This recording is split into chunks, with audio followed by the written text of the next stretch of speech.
Good evening, everyone. My name is Lisa Gallet, and I'm an instructional program leader with the School Programs Department with the Halton District School Board.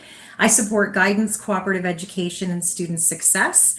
I'm really excited to be here with you this evening for the second session in our series, our pathway planning series. This is the second year that the Halton District School Board has been running this series in an effort to help ensure that we're bringing really important pathway planning topics to secondary students and families so that they are feeling well informed and having an opportunity to have their questions answered on a variety of different topics. And you'll know is all about supporting students with special education needs in post-secondary. I'm being joined by Allison Parker from RARC.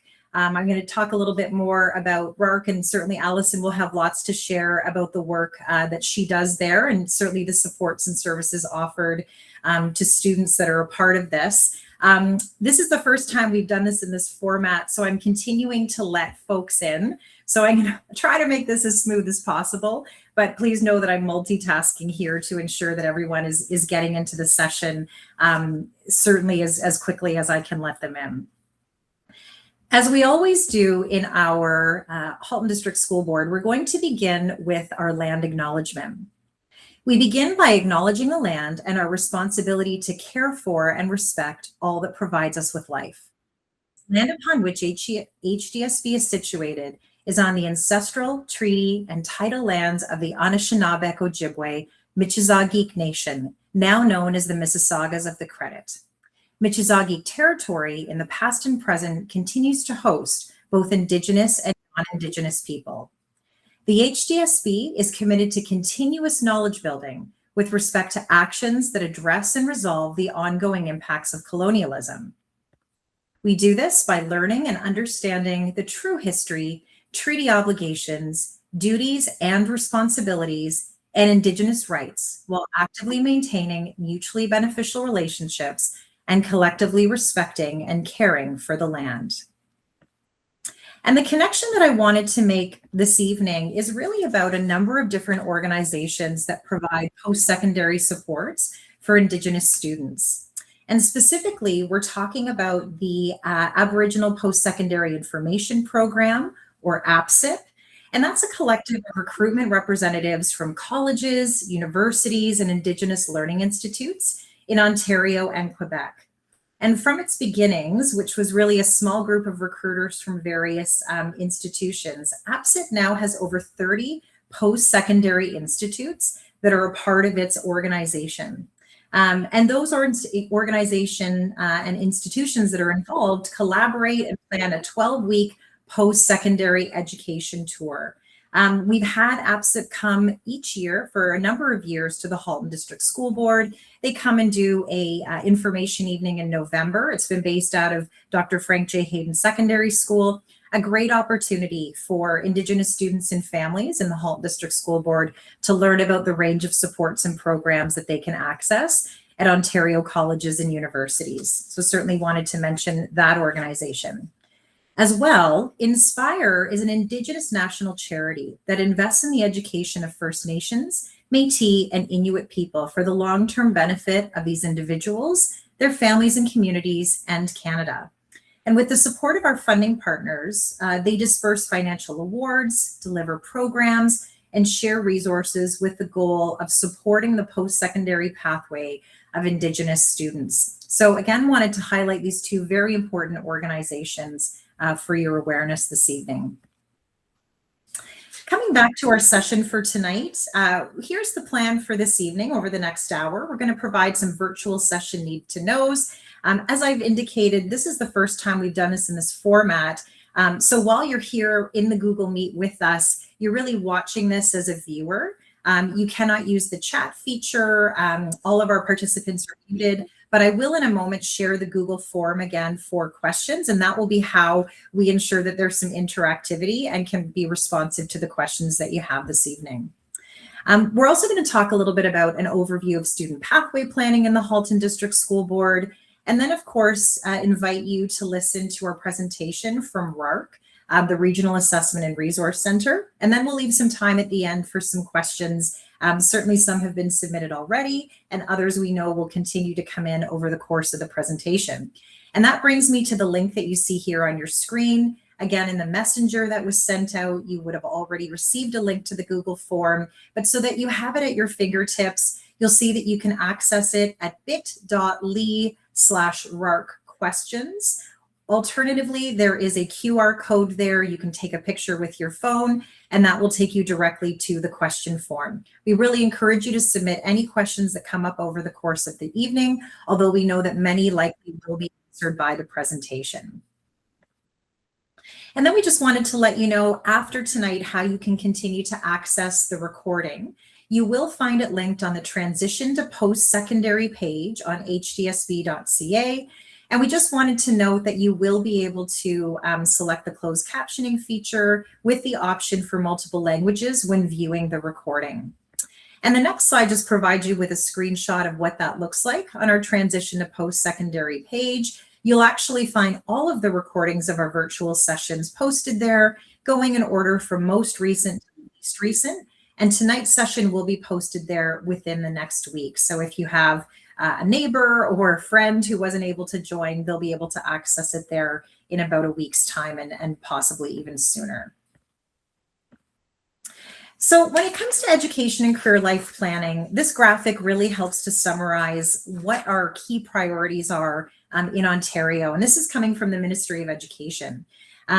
Education and career life planning really does take place through a student's educational career and through the experiences they have, the courses they take, the extracurriculars they pursue, the volunteer opportunities they try, and other important life events that they experience. They have the opportunity to begin to form an understanding of who they are and what they want for their future. Specifically, students answer the 4 questions of education and career life planning, and you'll see them there on the screen.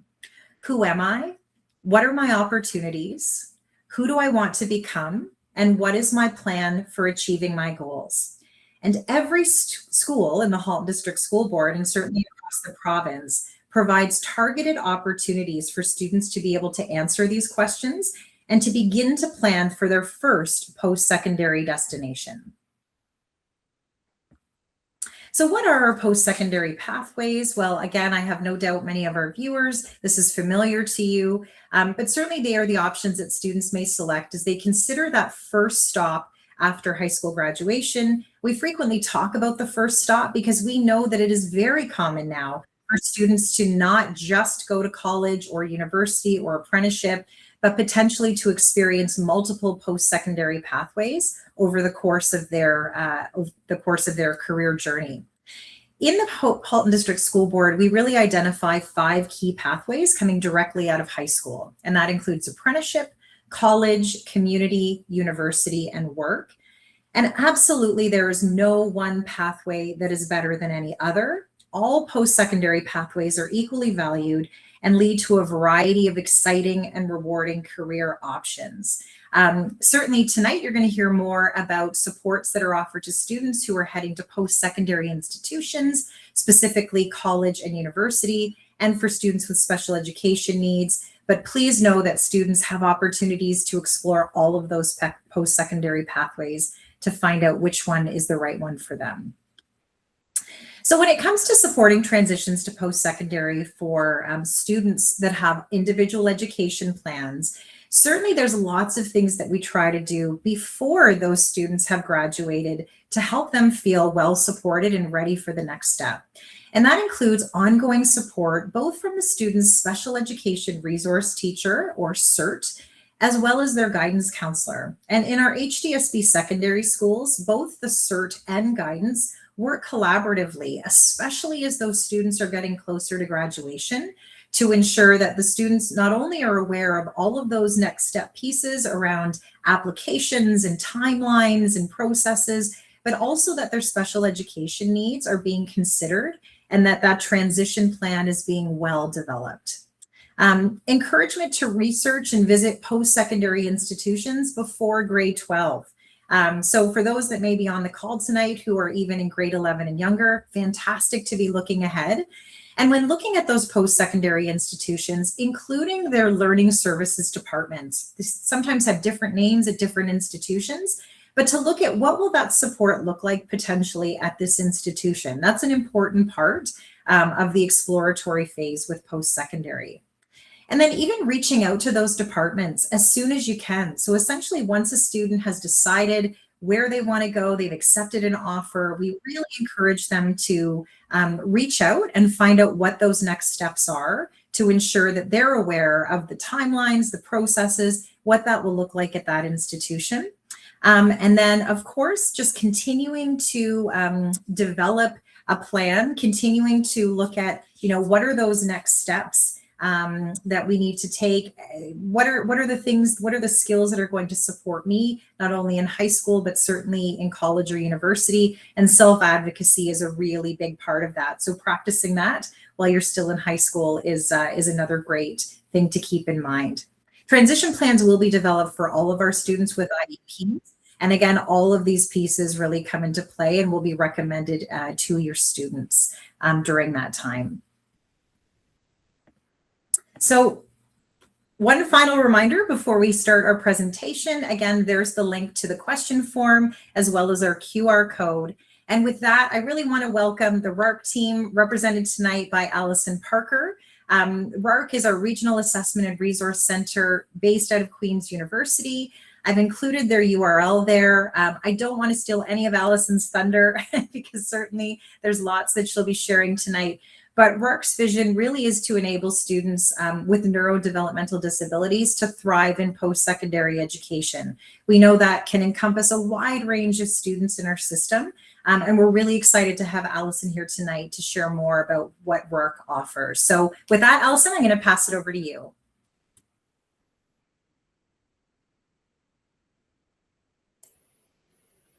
Okay, thank you so much, Lisa. I'm very happy to be here and to present tonight. So welcome to everyone. I'm happy to be here. I'm happy you're here. This is a topic I love to talk about, our team loves to talk about, so it's really always wonderful to get the chance to connect with folks, whether it's students or parents or other caregivers, educators on the call, just learning more about that transition into post-secondary, and particularly for the students with IEPs or special education needs. I am Allison Parker. I'm the clinical manager at RARC. And just Lisa sort of gave us a little introduction, and I have a slide about us as well. As she said, we're located at Queen's University. We are funded directly by the Ministry of Colleges and Universities. So we're located at Queen's, but we're not specific to Queen's. We actually sort of support and represent students all across Ontario and going to any post-secondary institution in Ontario, not just Queen's University. That's just where our office is located. And as she mentioned, our vision is enabling students with neurodevelopmental disabilities to thrive in post-secondary education. That's sort of how we got started. We've been around for over 20 years now. We were sort of put in place by the Ontario government, initially just to do psychoeducational assessments for students with learning disabilities who needed updated documentation for college and university. And we've expanded a lot in the last 20 years. So we do a lot of transition programming because there's a lot that goes into success at college and university. And it's not just having appropriate accommodations and appropriate documentation. There's a lot of other transition related support for students so that they have the self-understanding and the self-advocacy skills, and they have the strategies to be able to be successful.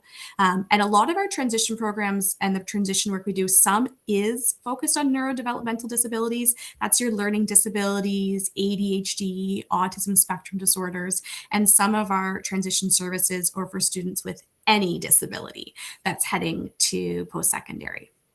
Our office does research, we do training, things like these sessions, as well as training educators, psychologists, accessibility services staff, and we still do assessments. So I'll be chatting a little bit about psychoeducational assessments because I know that's always a really hot topic for students and parents when they're heading into post-secondary.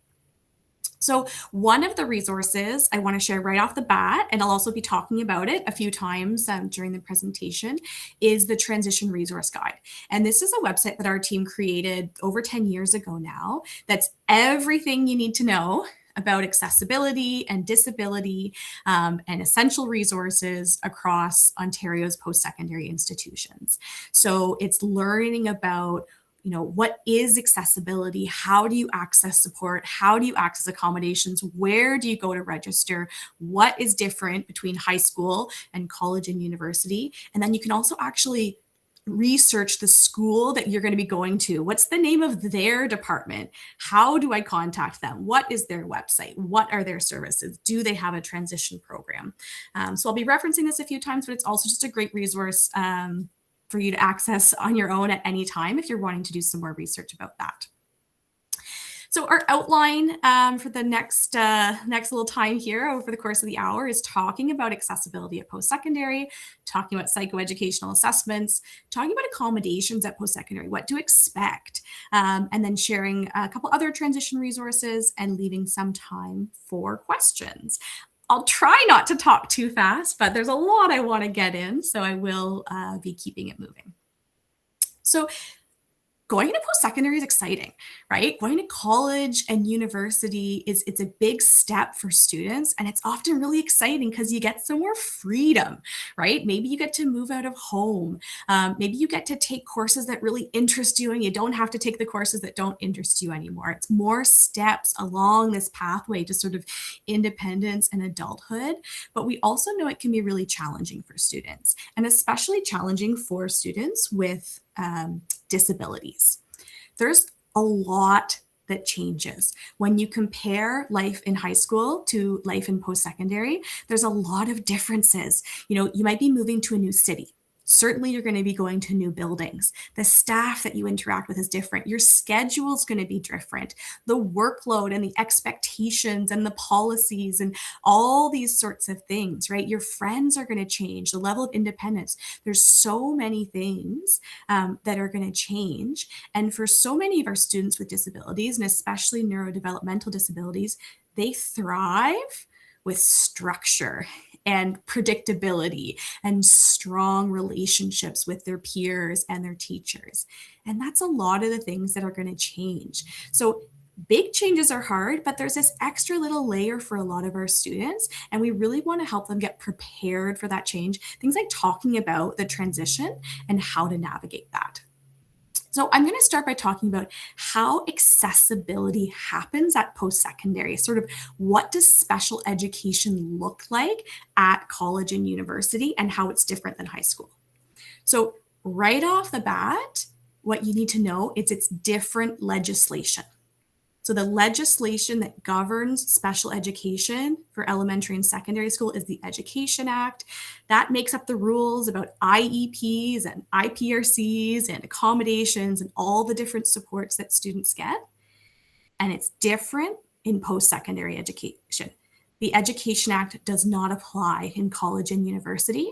So all of the rules about supports for students with disabilities, we're talking now about human rights legislation and Accessibility for Ontarians with Disabilities Act, the AODA.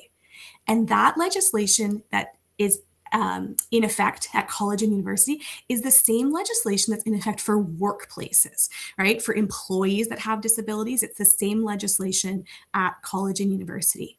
Because the rules are different, the laws are different, the legislation's different, it just gets applied in slightly different ways, and students will notice those changes.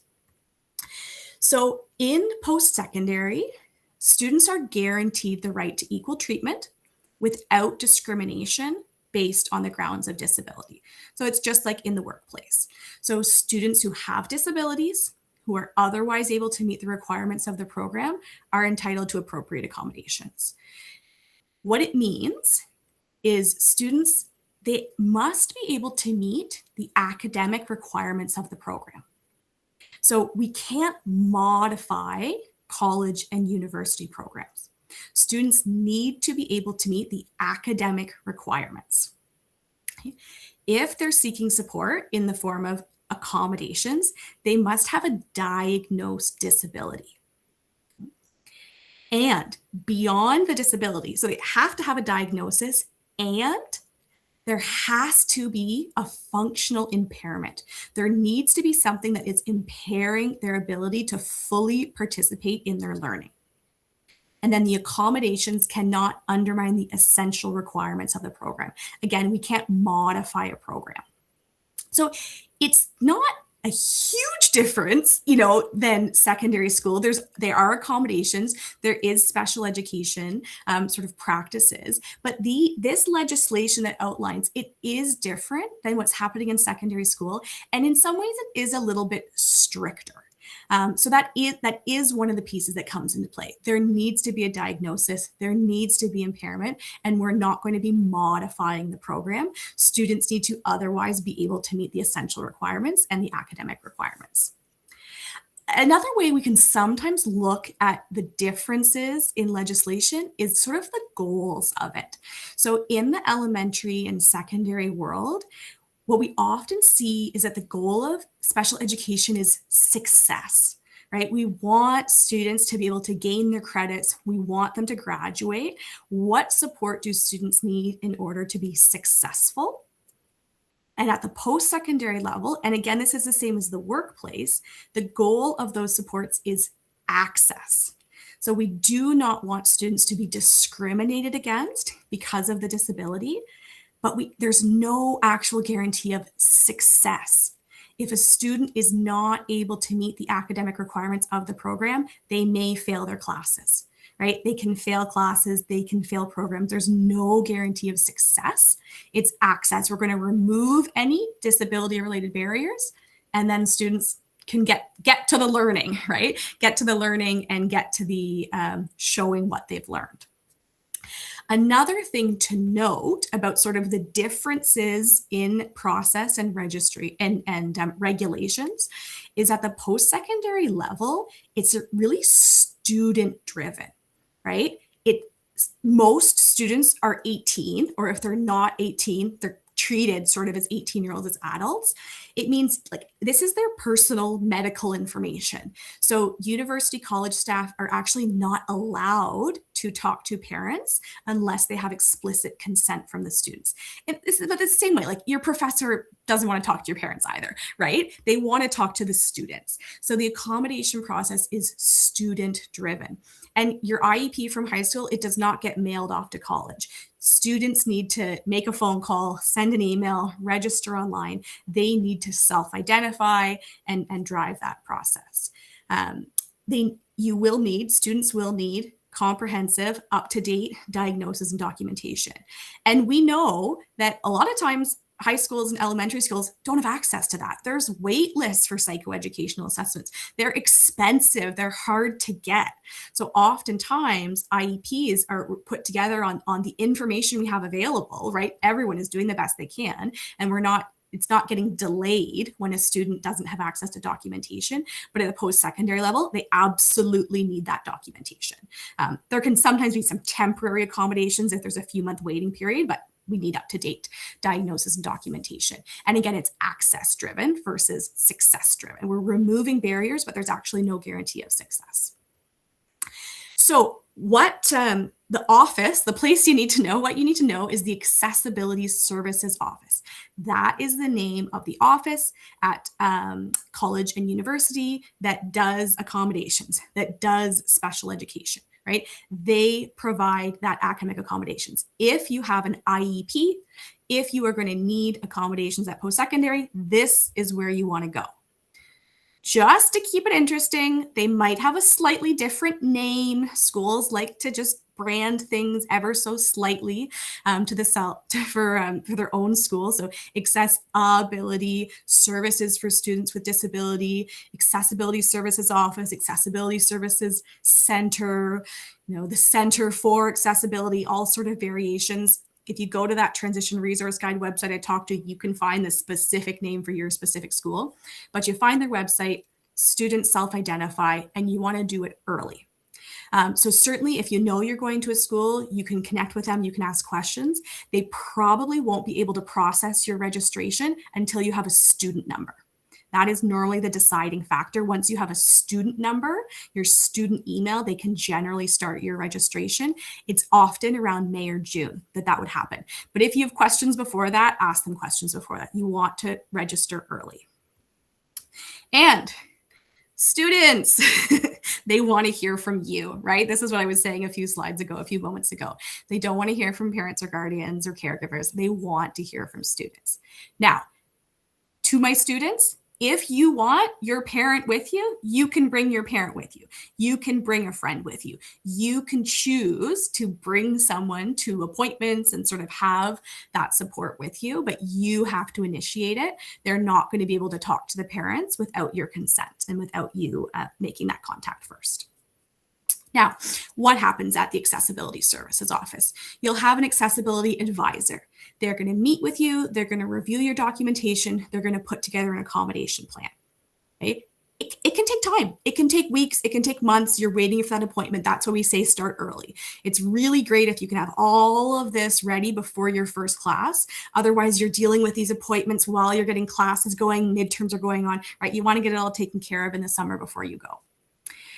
Your accessibility services advisor, they're the ones who's going to determine your accommodations. It's going to be based on functional impairment caused by your disability as outlined in your documentation, right? It's a pretty strict, thorough process.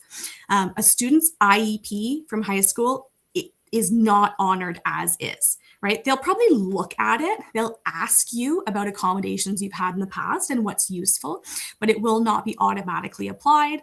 And they're going to develop their own accommodation plan for you.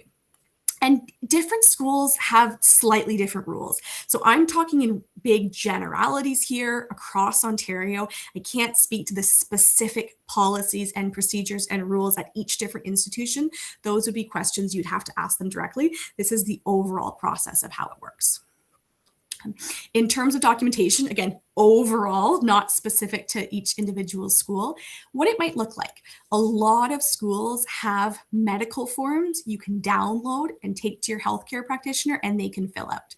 That would be for mental health disorders, for medical conditions, for mobility issues, those sorts of things, chronic medical conditions. For students with learning disabilities, we're looking at a psychoeducational assessment, often in the no more than 3 to 5 year old range. Documentation for ADHD and autism spectrum disorder, sometimes something like a medical form. Sometimes they will ask for more comprehensive assessments. You'd really have to ask the institution where you're going, and they can give you that sort of information about what it looks like. A lot of schools actually have this on their website. So you could even do some researching yourself to kind of go to their website, go to their accessibility services department and see what they say about documentation required. In pretty much every case, they can help you gather the documentation, right? You'll go for an intake appointment. You'll talk about, here's my IEP, here's what I have. They'll look it over and they might say, okay, take this form to your family doctor or take it to the clinic, student clinic and bring it back to us. They can help with referrals and things like that. So a lot of times you'll meet with your advisor more than once because you might do an initial appointment, go get documentation, come back later. So they can help you if you're thinking, how am I going to do that? We would recommend all students apply for OSAP because there's bursaries for students with disabilities, and bursaries as in you don't need to pay it back. And these can also help with costs associated with medical documentation. This is an example of one of the resources that's available on our Transition Resource Guide website, tips for your intake meeting, right? If you want to learn more about, what questions should I ask? What should I prepare? What's involved in that meeting? You can sort of learn a little bit about it before you go. So I'm going to do a couple slides on psychoeducational assessments because I know this is always a really popular topic because they are expensive and they take time and it's scary when you have to get them updated and you don't know how to navigate that process. So the goal of a psychoeducational assessment, we see these assessments, especially for students with learning disabilities or suspected learning disabilities, but they can also be used for students who have ADHD or autism spectrum disorder or other learning challenges. The goal of the psychoeducational assessment is to understand students' individual strengths and challenges, their learning profile, their cognitive skills, their academic skills, their memory, their attention, their sort of emotional and behavioral regulation, sort of take this all together, a history and talking to other people, and form this diagnosis for psychologists. Get that picture of a student's learning needs. Really be able to give language, give a diagnosis, and help sort of problem solve. And it's a real snapshot in time. So these neurodevelopmental disorders, they are lifelong. Learning disabilities, ADHD, ASD, they're lifelong, but they can also change a little bit. So the way a learning disability impacts an 8-year-old is going to be different than the way a learning disability impacts an 18-year-old. So even though we do consider them lifelong disorders, especially through childhood and adolescence, they can evolve. And they're really helpful for transition planning, especially when a student is, going from elementary to secondary or secondary to post-secondary, and the learning expectations are changing and the academic expectations are changing. It's really helpful to have that real picture of where a student's at, what are their strengths, and what are their challenges. But they're expensive, and they're hard to get. So you don't necessarily get them at all of those transition points, but that would be ideal in an ideal world. When we look into the post-secondary world, into college and university, just about every school in Ontario will require a psychoeducational assessment for students with learning disabilities in order to provide them with accommodations. They're also recommended for students with ADHD and ASDs. Some schools might direct students towards a psychoeducational assessment for those disorders, some might not. So that's sort of individual to the school. And generally, they're saying psychoeducational assessments, PEAs, need to be less than 3 to 5 years old. Different schools choose different numbers. With a little asterisk to once a client's 18 years old, that assessment is generally valid for the rest of their adult life. We know students coming into post-secondary, 16, 17, 18, 19 years old, like if their assessment's in that range, then that's when they might need a new one because they haven't had an adult assessment yet coming into undergrad, unless maybe they're a mature student that's returning to school like later on in life. And they're expensive, right? $2,800, $3,000, $3,500, $4,000. So what I would say, if you student or you parent has a student who has a learning disability, and they were diagnosed in grade 3, grade 4, grade 5, grade 6, they're going to need an updated assessment for post-secondary, right? Because they don't have an adult assessment yet. That one's more than 3 to 5 years old. If you can afford an assessment and you know who you want to go to, you have a psychologist, they did the other one, you liked it, I say go ahead and get a new assessment. If you can do it while they're in grade 11 or 12, then you have all sorts of information, when you're applying to schools to even sort of see where that picture is. You can wait until they turn 18 as well. That's fine. But if you have access to this psychoeducational assessment, might as well plan to do it during that grade 11 or grade 12 years. And then they already have it when they go to post-secondary. They can say, yep, my assessment's, 3 to 5 years old, less than that, and then they'll take it with them. Generally, if they're like, if it's 3 to 5 years old in first and second year, they then say like in fourth year, now you need a new assessment. They'll kind of let it go with you through your undergrad.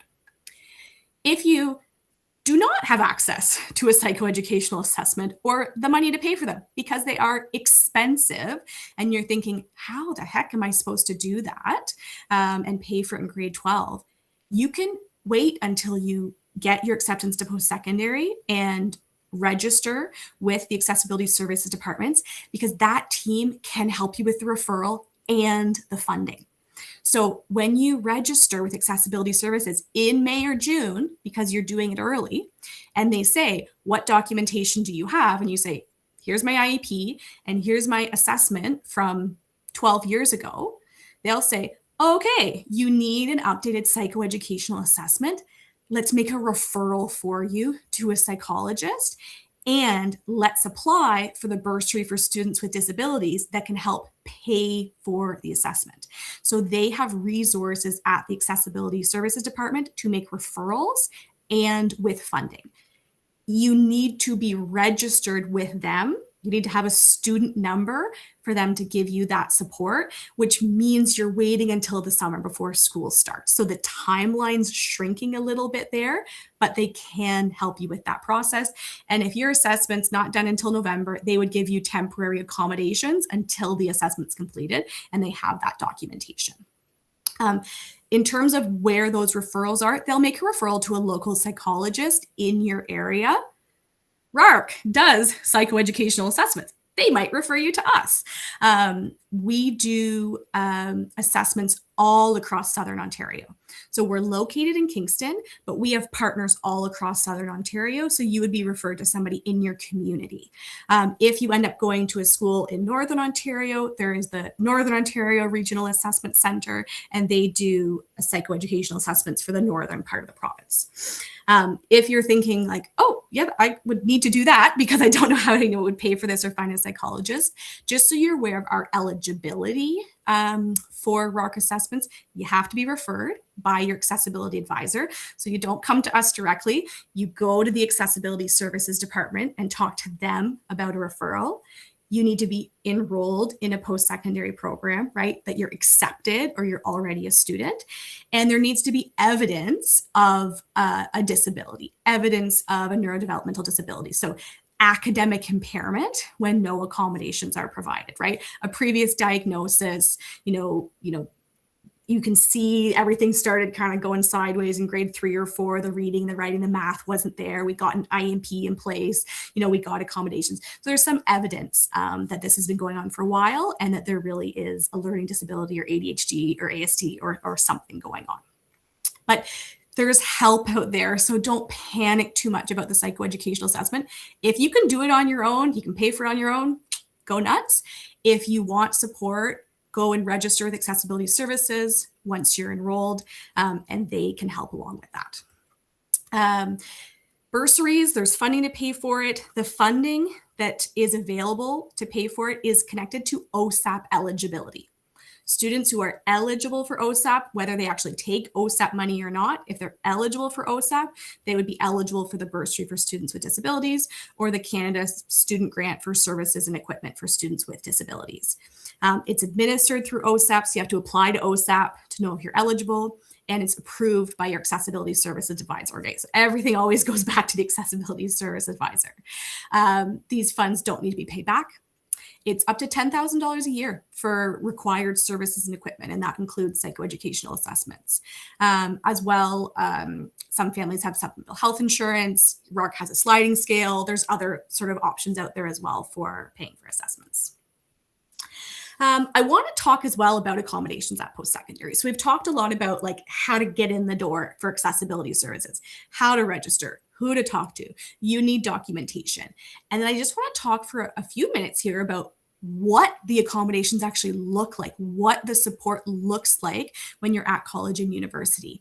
Because as I was saying earlier, it's different legislation. It's not this success model, it's an access model. We're removing barriers to individuals. We're not trying to give, we're not trying to give you an advantage. We're just trying to keep it really fair and removing disability-related barriers. So this is very technical language, but it's taken from the legal framework. Accommodations are provided when impairments that flow from a disorder interfere with equal ability to access and use the educational system. Post-secondary programs are not obliged to provide accommodations that undermine the essential requirements of a course or examination.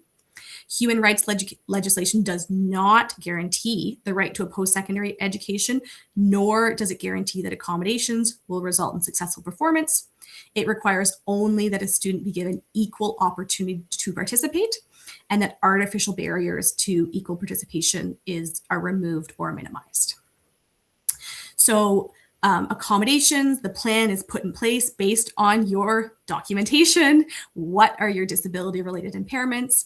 They're going to look at your previous accommodation plans. They're going to look at your IEP to see what's happened before. They're going to talk to you. They're going to see what's worked for you in the past. And they're individualized for every student. It's not everyone gets the same list. They're going to see what's going on for you, what program requirements. Like if you have a math disability and you're in a drama program, you don't need accommodations because you're not doing any math in a drama program, right? So they're going to be talking to you about where your disability is and what program you're taking and sort of how those things interact. Something to note is we generally see students are getting fewer accommodations in college and university than they got in secondary school. With this sort of strict process of documentation and disability and looking at your program, and there's no guarantee of success, it's an access-based model, we do often see accommodations are reduced when compared to high school. Something to note about that is sort of, the purpose of college or university is getting you set up for the working world, right? If you're going to earn a degree, you're going to learn a skill set, you're going to learn a career, learn a job. We need to make sure you're prepared and you're really trained and able to do that job when you go into the world. So the goal here is we want to give really appropriate accommodations that are truly matched to your disability and impairment, while also teaching you new tasks and teaching you how to do this learning and building your skills and building your independence so that you can do this academic work independently with a few accommodations in really specific places as they relate to a disability. The other thing we see, and this is taking a step back a little bit to like sort of elementary towards post-secondary, looking at the full spectrum here, it's important to note that the accommodations that students get through their educational journey, of course, they're going to change and evolve over time, right? The accommodations a student needs in grade 3 is going to be different than accommodations they get in post-secondary school or in the workplace. So it's natural that we see these accommodations evolve over time. And what you see a lot in elementary school, which is really appropriate for students, is that teachers are driving a lot of the accommodations, right? If students are struggling with reading and writing, the teacher will read the questions or maybe write their answers for them. The teacher's breaking down concepts, helping to plan out assignments, doing a lot of check-ins and reteaching and all these sorts of things. As students move through the educational world and they're building up their own skills as well and their own maturity, we're flipping it a little bit more to student-led accommodations. If you struggle with reading and writing, the teacher may not read to write to you, but will give you a computer and use speech to text or text to speech software. The teacher doesn't need to break down the assignment anymore. You can break it down. You can plan out, this is how I'm going to do this. You can manage your own time and manage distractions, right? So we're really giving students their own sort of ability and independence to manage a lot of those challenges, that it's student driven rather than being teacher driven. In terms of specific accommodations, and so it helped you know what to expect. It's hard to tell you what is available because it's so specific to an individual and their impairments and their program, but we can kind of tell you what you're probably not going to get. So it's highly unlikely students would get double time on tests or exams or unlimited time. Because again, we're trying to give you access. And the research shows, there's lots of research out there, that students who have an impairment with maybe the speed of reading, their reading speed is slower, their writing speed is slower, that giving about 25% extra time, that removes that barrier and that makes it fair. And so that would be time and a quarter, sometimes time and a half is what a really appropriate accommodation is. Double time is running into too much. The other thing we're always telling students is university exams are 3 hours. Do you want to be there for 6 hours? Like, that's way too long. Wouldn't you rather someone sits with you and teaches you how to be more efficient with your time? And you can learn how to be more efficient with your time so you can get out of that exam in 4 hours, right? Is so much better than being in there for 6 hours. So time and a quarter is more appropriate. A private testing room is highly unlikely. That's like just even a logistical thing. There's not enough rooms on campus for private rooms. Semi-private room, right? If a student has a lot of trouble with distraction during exams, maybe a semi-private room. There's only like 15 or 20 people in there versus 100. Memory and formula sheet, really unlikely in post-secondary. Some programs, everybody gets a formula sheet, right? It's printed on the top of the exam. This is the formula, everybody has access to that. However, if the professor has decided that memorizing the formula is an essential requirement of the course, then we can't accommodate that because we cannot undermine the essential requirements of a class. So if everyone has the formula, that's great. If they say, nope, it's absolutely required, you have to memorize this formula and able to pass this course, pass the exam, then we can't accommodate out of that. A reader or scribe, that's a physical person standing with you.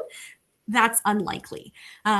You're going to get access to technology, right? And they'll teach you how to use it, but speech to text, text to speech is a much more likely accommodation. Not speaking in front of class or no group work.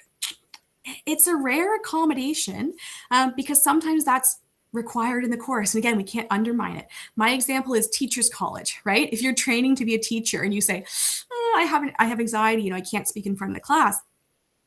Well, in a teacher education program, that's a requirement to speak in front of the class. So we wouldn't be able to accommodate out of that. So again, if the professor has decided group work, talking in front of class is required, then it would not be an appropriate accommodation. Retaking assignments and tests. Nope.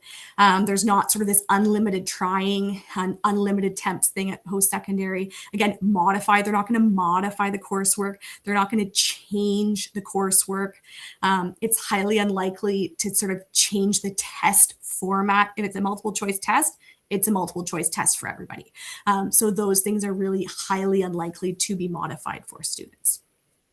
That being said, there's a lot of support at college and university, and there's so many things that students can take advantage of.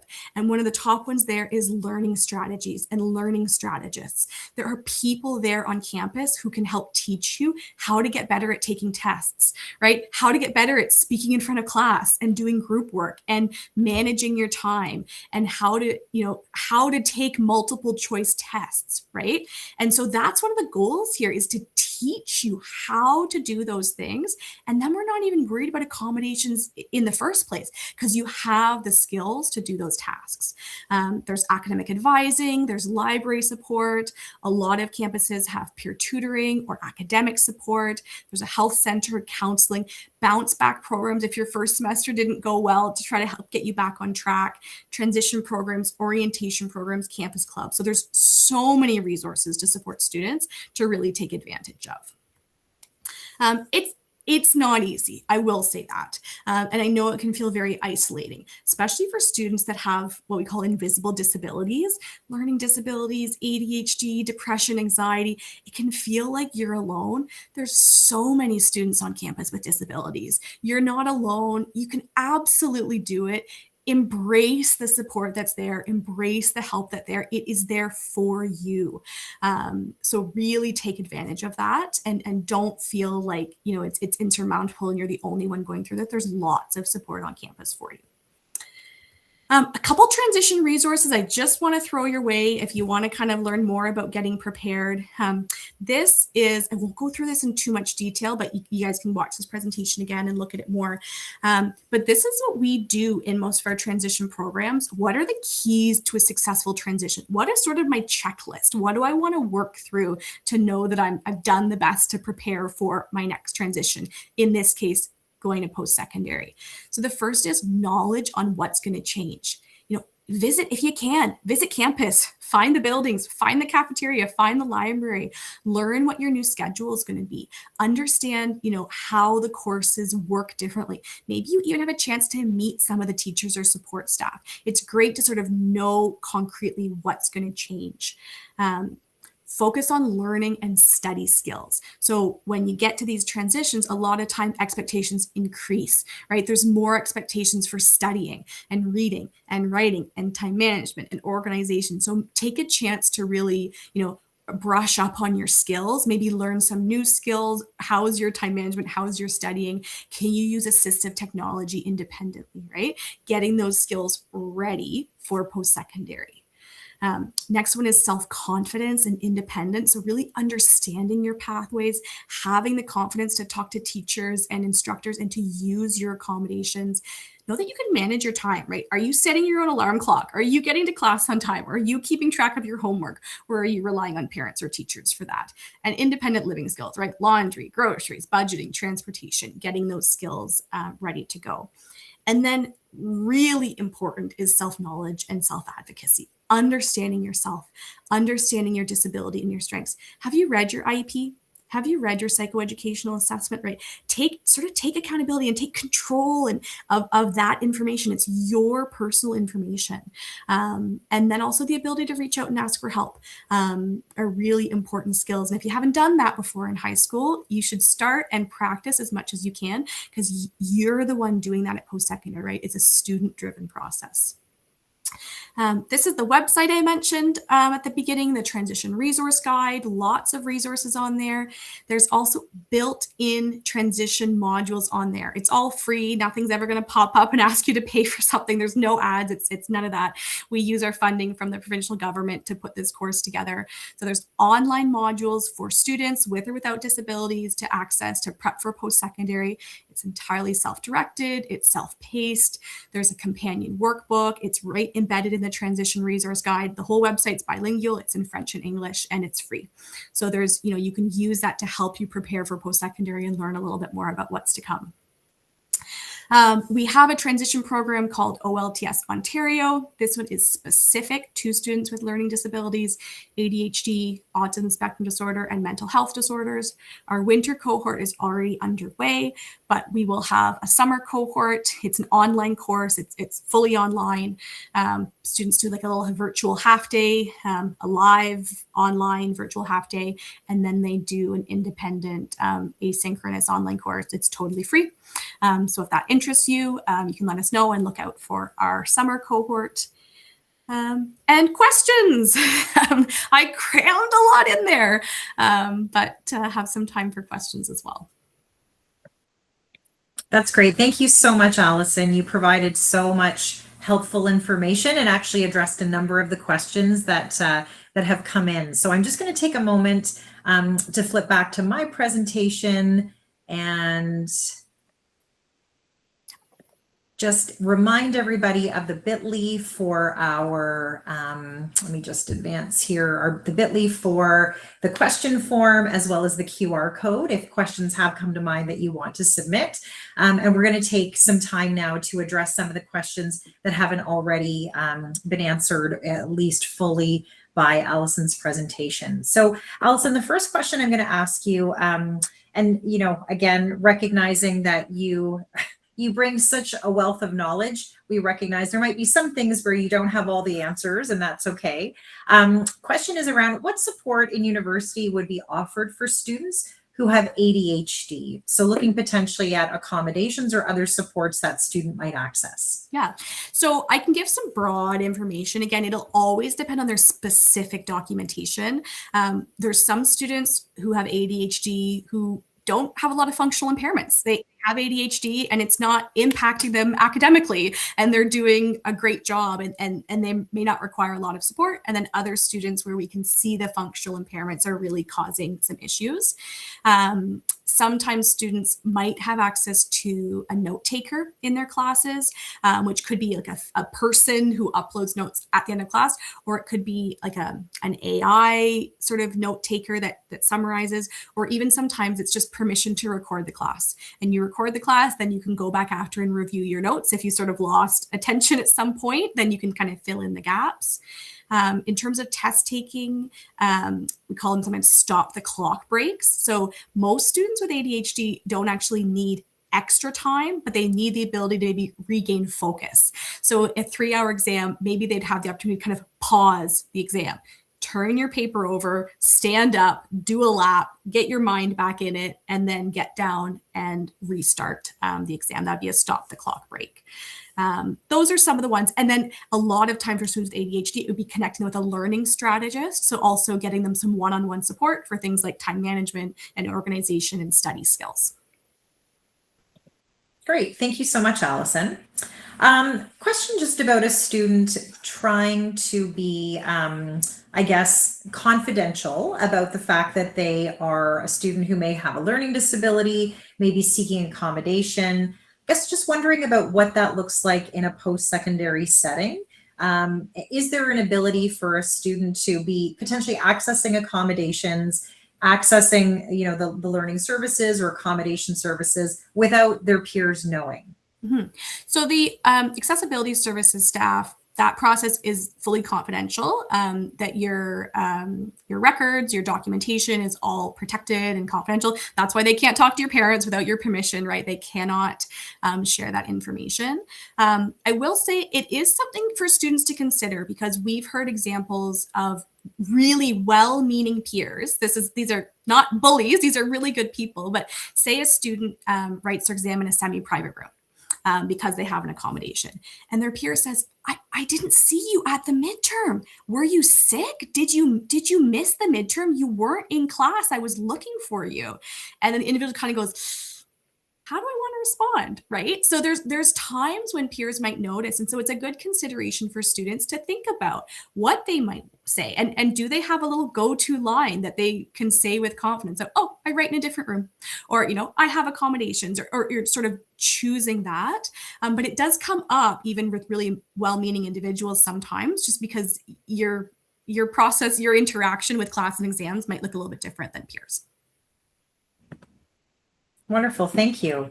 There's a question specifically about students reducing their course load and taking extended time to complete a program, potentially as one strategy to manage their learning needs. Is that possible in post-secondary? It is. It's generally tied to a specific disability and a specific diagnosis, a specific recommendation, but it's a pretty common one, especially I'd say for students with mental health diagnoses, ADHD, LD as well in there. So students that might need to spend more time on each class, right? Like more of their time on each class in their learning, or more time on managing their health condition and less time on classes. So that's really common to take reduced course loads. Generally, the way the accommodation works is you're not penalized with OSAP in terms of taking a partial course load, and you're not penalized with your course fees in terms of having to extend your program. However, if you're on a reduced course load, you're probably extending the number of years of your program. A 4-year program might turn into a 5-year program. So you're not being exempt from classes. You're just spreading out the same number of classes over more years without being financially penalized. Okay, thanks, Allison. The questions are just rolling in now. So I'm grouping them into some common themes. Sounds good. So I know that you talked a little bit about accessing some of the bursaries and the fact that your OSAP eligibility will determine whether or not you can access them. So that hopefully clarifies a question that one parent had inquired about. Someone's asking about the best time to apply for OSAP. I don't know if that's something that you are. I am not an OSAP expert. I do believe applications open around May or June for the following year, I think. And sometimes a little sooner in my experience. Yeah. And I will say, like, maybe just prepare yourself. It might be a little bit bumpy, because something that happens sometimes in the OSAP application is they say, do you have a disability? And you say yes. And they said, upload your disability verification form to show you have a disability. And you say, but I don't have that yet. And sometimes it can feel like you're trapped in a little bit of a catch-22 loop of how do I show that I have this if I need the funds to pay for the assessment. But those are questions that financial aid officers can help answer, or your accessibility services staff can help answer. So if you do have any problems with those, do reach out to the school, because sometimes it can feel like there's this little like circular endless loop blip. But the other thing I think I sort of saw a question related to this, the OSAP and the bursary is the same eligibility, but it's not the same pot of money. So students who receive OSAP to help pay for tuition, if you get the bursary for students with disabilities to pay for your assessment, it's not taking away from your tuition money. They're separate pots of money. And you also don't have to use OSAP money in order to access the bursaries. You just have to be eligible. So even if you and your parents saved money and you're not planning on using OSAP loans, just apply. Because if you're eligible, you might get free money, even if you don't plan on using the loans. That's when we say apply. Even if you have other ways of paying for school, just see if you're eligible, because there might be some free money there for you. Absolutely. And we all like free money. So that's that's a great suggestion. Thanks, Allison. A couple of questions as well around just general supports for students. So viewer heard you talk a little bit about that half-day course, which is accessible with the winter session and the summer session.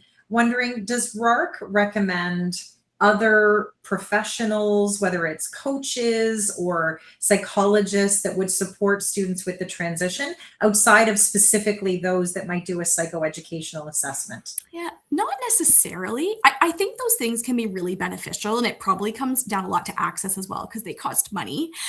So if it's something you find beneficial, you have access to, I don't go for it. I think that sounds great.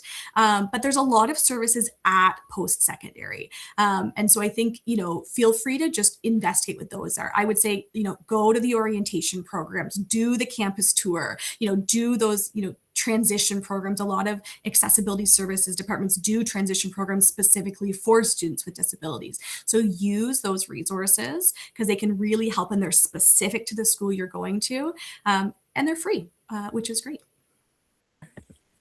Thank you. In our last couple of minutes, just going to send a couple other questions over to you. One is a great one, specifically around a student who might be Ontario-based, but looking to access a post-secondary institution in another province in Canada. So the viewer is just wondering, would the services be comparable, or would they potentially access RARC and its services even though they're going out of province? How does that work? No, I'm not an expert outside of Ontario, except that I think they're pretty comparable. That's my take on it. I haven't heard, their offices will have different names, and I think the funding sometimes changes. I believe you would still apply to OSAP, because I think you apply for your student loans in the province where you live, not where you're going to school. But you can, if you're in one of these really funny situations where you don't know who to go to, you can reach out to RARC directly. We can help you with some of those inquiries. Definitely start with your accessibility services department. But if you're kind of hitting a brick wall, if you're in a little unique scenario, you can always touch base with us, and we can share any resources we have. But the school you're going to is always a good place to ask as well. Thank you. And the last question we're going to have time to fit in this evening is around whether or not post-secondary institutions have specific targeted programs for students that are wraparound, provide that additional support. Might be a program specifically geared to students who may have learning disabilities or autism spectrum disorder. Do those programs exist? And if so, is that part of what RARC would suggest or point families to? There's a couple things come to mind. The landscape changes a lot over time. I know that for a few years, although I think it's been phased out, I think for a few years, Algonquin College had a specific autism support center that really helped students. It wasn't program specific, but it was for the college. I do believe that's been absorbed into their regular accessibility services department. I think smaller schools sometimes have more personal services, smaller campuses. So doing some investigation in that, but mostly it's they're broadly there to support everybody. The one thing I will say, it is a different program, but there is what we call a CICE program. It's Community Integration for Cooperative Education. It's an inclusive learning program. It is targeted specifically at students with intellectual disabilities or more high needs, special education needs. And it's a very